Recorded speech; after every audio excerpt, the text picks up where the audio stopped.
Kancis. Seorang sahabat katanya, "Ya Rasulullah, saya ini ingin beramal saleh, ikhlas kepada Allah, tapi pada masa yang sama saya nak orang tahulah saya buat, biarlah orang nampak." Nabi menjawab, "Wa man kana yarju liqa rabbih falyamal amalan salihan wa la yusyrik bi ibadati rabbih ahada." Tak boleh menyekutukan bersama dengan Allah sesiapapun juga. Bermakna amal yang rahasia. Dan jangan mudah untuk menceritakan apa yang kita buat kepada orang lain, khususnya pada Facebook. Jangan mendedahkan diri yang boleh menyebabkan dipuji oleh orang sehingga kita pun besar kepala ketika dipuji oleh orang. Kalau kita berbuat sesuatu yang dipuji orang lain, jangan kita terus, kenapa nama aku tak disebut? Tunggu dulu, Anda berbuat karena Allah Subhanahu Wa Taala, cukup Allah tahu. Kata baginda Rasulullah, kalau orang puji kepada orang lain, seakan-akan yang dipuji itu macam disembelih.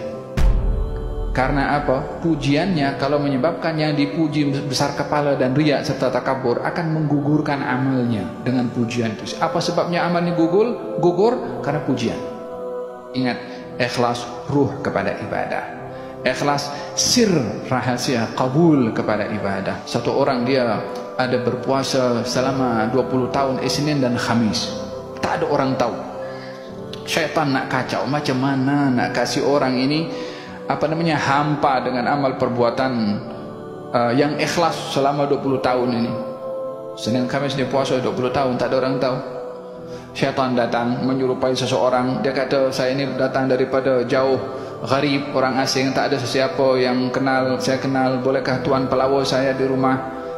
Katanya, "Ahlan wa sahlan, datang pergi ke rumah."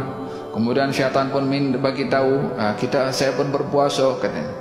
Dia bagi tahu, "Saya ini hari ini berpuasa dan saya tak ada tempat nak berbuka." Katanya, "Silahkan datang, saya sediakan makanan." Sikit lagi dia cakap, "Tuan, sediakanlah cepat makanan ni, lama sangat je lagi dia nak berkumandangkan azan." Itu yang tuan rumah itu yang berpuasa 20 tahun sedang persiapkan. Diusik kemarahannya. Dia kata, "Tahu tak, awak ini hari ini tak ada orang yang berpuasa macam saya berpuasa."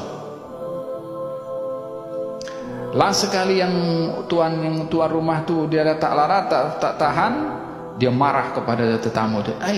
Aku 20 tahun puasa Isnin Khamis tak pernah bising nak buka macam engkau." Syaitan bangun pergi. Memang dia pun tak puasa. Dah berjaya. Apa berjayanya? Mengorek perbuatan yang tersembunyi selama 20 tahun berpuasa Isnin dan Khamis dalam 5 minit duduk dengan syaitan. Oleh sebab yang demikian, amalan yang lebih menghampirkan kepada ikhlas adalah amalan yang orang lain tak tahu. Sehingga dikatakan di antara orang yang akan dilindungi oleh Allah nanti di hari kiamat, orang berinfak dengan tangan kiri, tangan kanan tak tahu.